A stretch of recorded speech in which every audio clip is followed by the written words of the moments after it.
সরে পড়ে না আমি খুতবায় যে আয়াতে কারিমা তিলাওয়াত করেছে আল্লাহ পাক ওই আয়াতে দুনিয়ার সব মানুষের কাছে ওসিয়ত করেছে।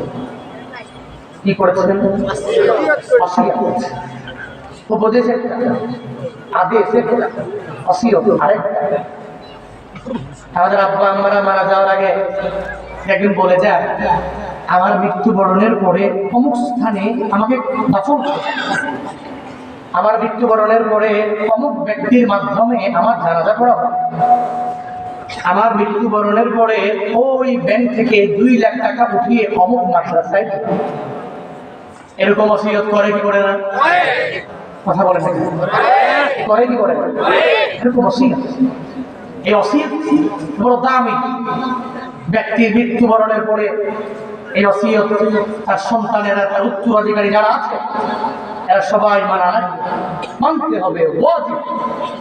এই ওসিয়ত যদি দুনিয়ার ব্যক্তি আরেক ব্যক্তির কাছে করার পরে মানা ওয়াজিব হয়, আল্লাহ পাকের ওসিয়তটা কি দামি না কম দামি? দুনিয়ার মানুষের মতো দামি? হ্যাঁ, আল্লাহর ওসিয়তটা অনেক পরিমাণ দামি। ووصينا الإنسان بوالديه حملته أمه وهنا على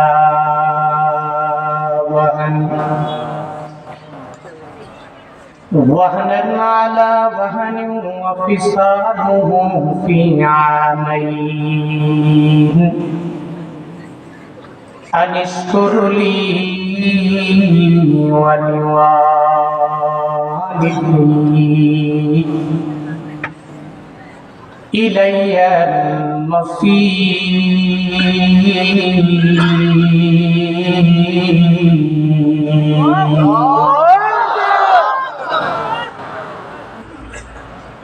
আল্লাহ বলেন, মানুষ, আমি আল্লাহ ওসিয়ত করলাম, দুনিয়ার কোন বান্দার মাধ্যমে ওসিয়ত আমি আল্লাহ করলাম না,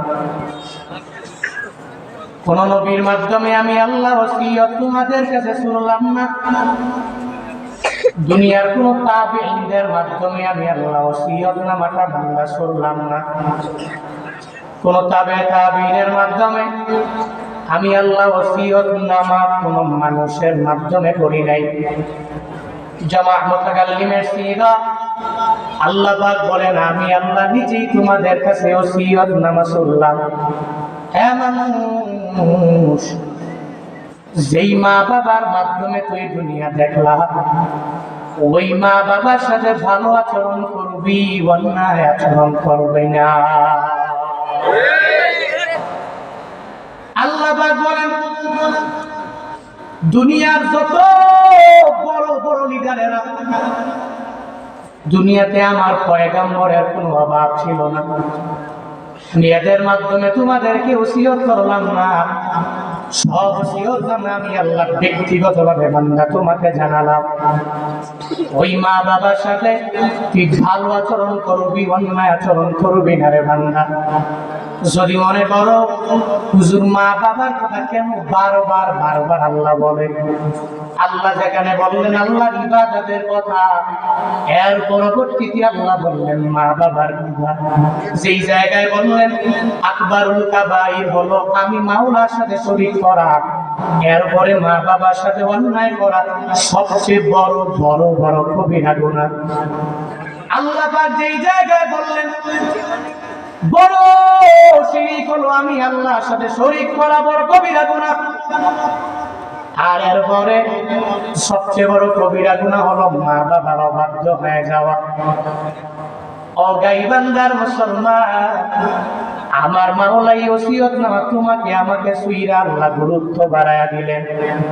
এজন্য তো হুজুরেরা বারবার বারবার তোমারে জানাইয়া দেয় তুই তোর মা বাবার সাথে ভালো আচরণ করবা, পশ্চিমকালেও বান্দা অন্যায় আচরণ করবা না।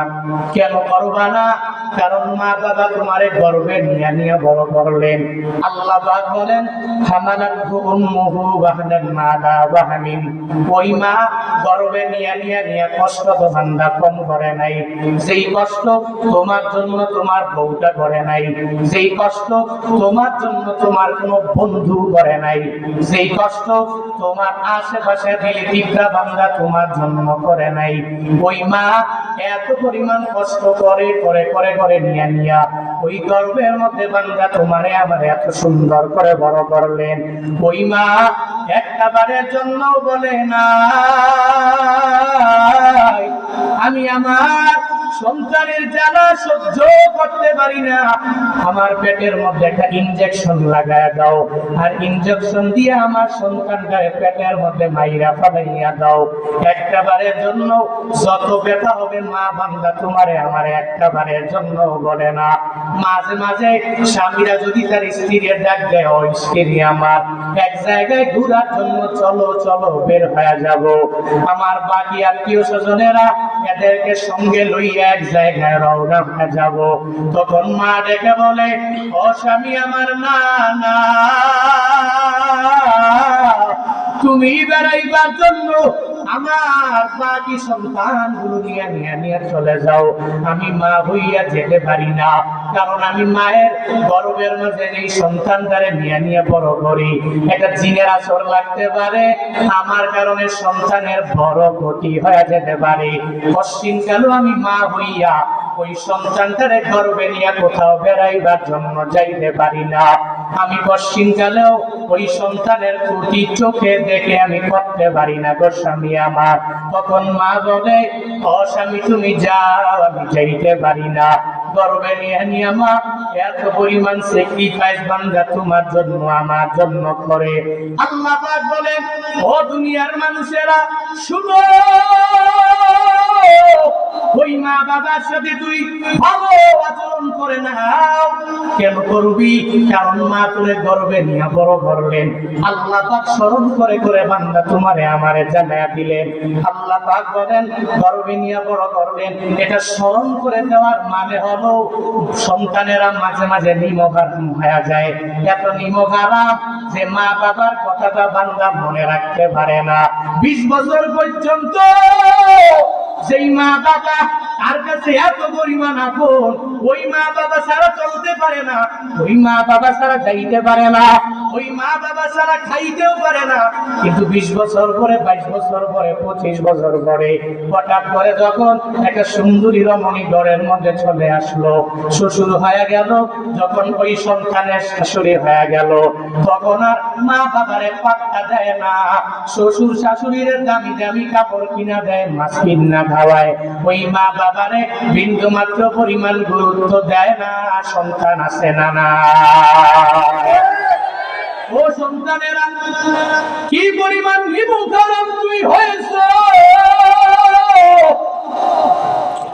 মা বাবার প্রতি বিন্দু মাত্র পরিমাণ তোর মায়া নাই। আল্লাহ পাক জানে বান্দার মুখারাম হয়ে যাবে, আল্লাহ জানে, এজন্য বান্দার ব্যাপারে আমার মাওলা জানায়া দেয় হে মানুষ তুই তোর মায়ের সাথে ভালো আচরণ করবা, স্মরণ করে করে তোকে জানাইয়া দিলাম, একটু বালিশে মাথা লাগাইয়া চিন্তা ভাবনা করবা, মা তোরে গর্বে নিয়ে নিয়ে নিয়ে নিয়ে বড় করলেন।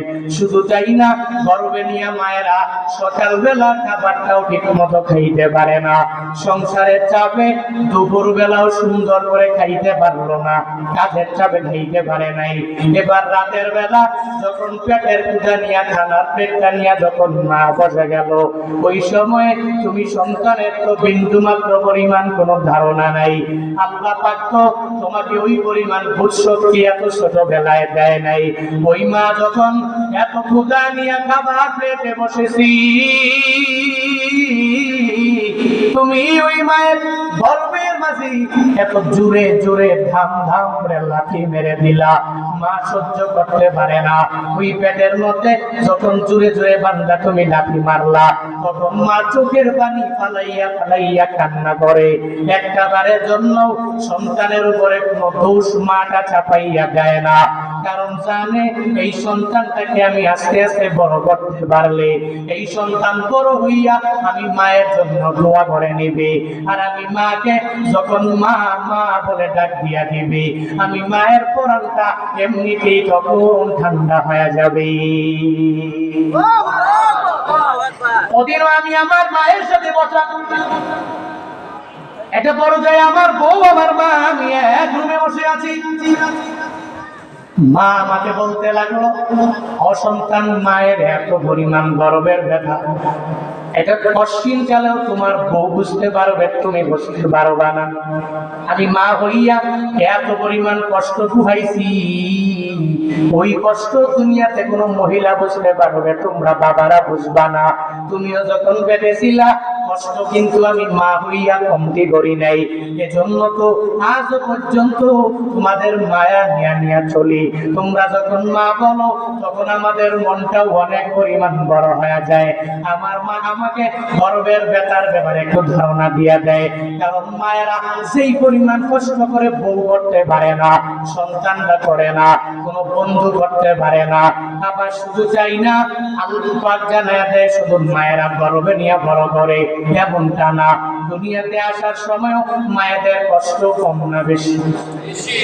কি মনে হয়, বেশি না কম? দুনিয়াতে আসার পরেও মায়ের কষ্ট এত পরিমাণ বেশি। দুনিয়াতে আসার সময়ও মা বালতি ভরা রক্ত ভান্ডা তোমার জন্য আমার জন্য ঝরায়। কত মা সন্তান দুনিয়াতে আসার সময় সন্তান চলে আসলো, মা দুনিয়া থেকে বিদায় নিয়ে নিয়ে চলে গেল, ওই মায়েরা সন্তানের জন্য নিজের জীবনটাও বিলীন করে দিয়া দেয়। আমি প্রায় জায়গায় গেলে মায়ের দরদ আর মায়ের ভালোবাসার ব্যাপারে আমি ইন্সপায়ার করার জন্য একটা ঘটনা বলি। ওই রাজশাহী মেডিকেল কলেজের একটা ঘটনা, সেই মেডিকেল কলেজে একটা গর্ভবতী মায়ের আনা হলো। দেখবেন মায়েরা যখন গর্ভবতী হয়ে যায়, প্রেগন্যান্সি হালাতে যখন বাচ্চা হবে প্রসব বেদনা শুরু হয়ে যায়, তখন ওই মায়ের দুইরা হসপিটালের বেডের মধ্যে শুয়াইয়া দেওয়া হয়। একটা মহিলারে যখন ওই মেডিকেল কলেজের মধ্যে মায়ের নিয়ে আসা হলো, ডাক্তারেরা তার সম্পূর্ণ চেক আপ শেষ করার পরে এরা সিদ্ধান্ত নিয়ে নিবে। এক কথায় সিদ্ধান্ত, সন্তান বাঁচাতে হলে মাটারে পাওয়া যাবে না, আর যদি মাটারে বাঁচাতে হয় তাহলে সন্তান পাওয়া যাবে না। এরকম একটা সিদ্ধান্ত নেওয়া লাগবে। এত বড় সিদ্ধান্ত নেওয়ার জন্য ওই মহিলার গার্ডিয়ান লাগবে। ওই কলেজের ডাক্তারেরা এরা সবাই মহিলার স্বামী কোথায় খুঁজে খুঁজে পাওয়ার জন্য দৌড়ায়। ওই স্বামী হসপিটালের এক কোনায় দাঁড়ায়া সন্তানের জন্য অপেক্ষমান ওয়েটিং। আমার একটা সন্তান আর চলে আসবে, আমি কত বছর সন্তানের জন্য অপেক্ষায় রইলাম, আমি আমার বউ নিয়ে সন্তান নিয়ে আমার বাড়িতে আমি চলে যাব, এই চিন্তা নিয়ে নিয়ে যখন হসপিটালের এক পাশে দাঁড়ায় রইল, মেডিকেল কলেজের ডাক্তারেরা তারা দৌড়াইয়া রওনা হয়ে যায়। যায় ওই স্বামীর কাছে গিয়া জানাইয়া দেয়, স্বামী আপনি কি মহিলার স্বামী নাকি? বলে হ্যাঁ। একটা সিদ্ধান্ত দেওয়া লাগবে, যদি আপনি আপনার স্ত্রীটা চান তাহলে সন্তানটাকে পাবেন না, আর যদি সন্তানটা চান তাহলে আপনি স্ত্রীটাকে পাবেন না, সিদ্ধান্ত বলে দেন। এবার ওই স্বামী জানাইয়া দেয়, আমি কি আমার স্ত্রী চাইবো নাকি সন্তান চাইবো আমি একটাও বলতে পারবো না, কারণ আমার স্ত্রীও আমার কাছে অনেক পরিমাণ দামি, আমার সন্তানগুলো আমার কাছে অনেক পরিমাণ দামি।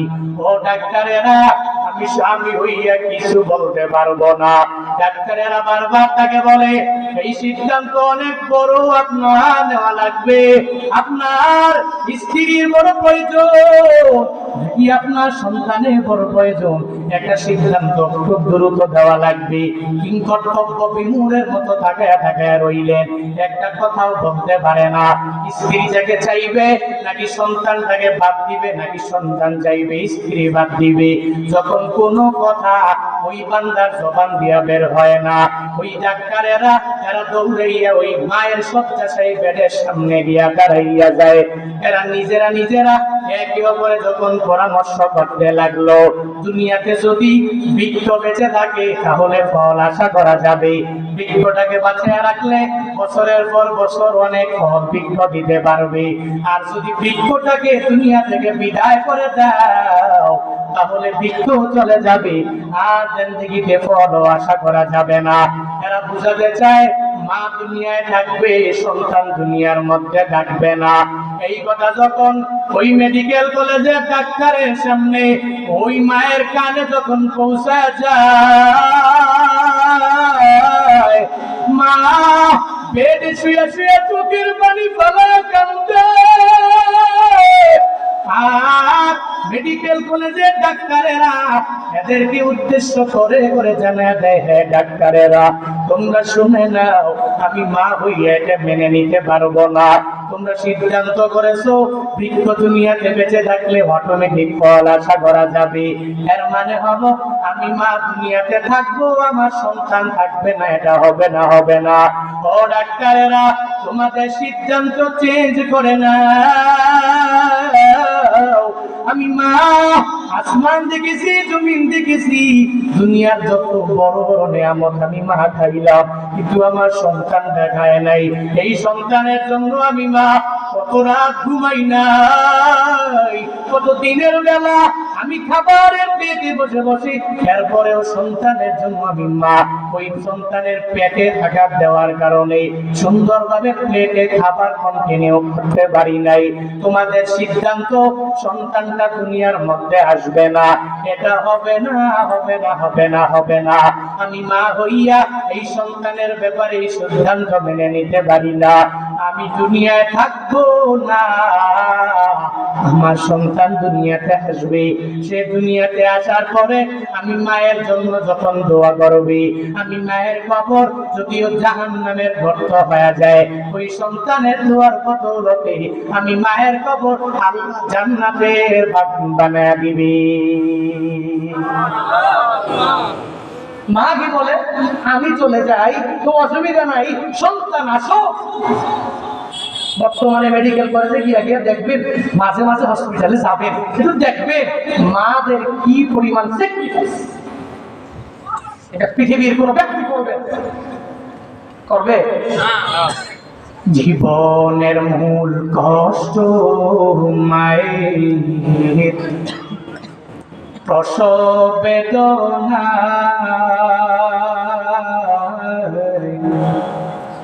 সাত আসমান সাত জমিন তখন মায়েরই মাথায়।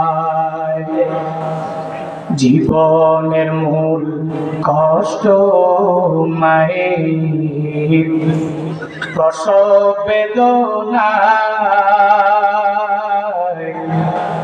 সাত আসমান সাত জমিন তখন মায়েরই মাথায়। এমন মাটি কেমনে আজি,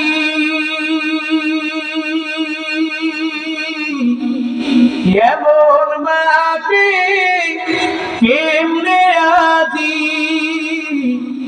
যাব আমি ভুলিয়া। ও আমার প্রাণের মা, মা গো মা, কোথায় গেলে মোরে ছাড়িয়া।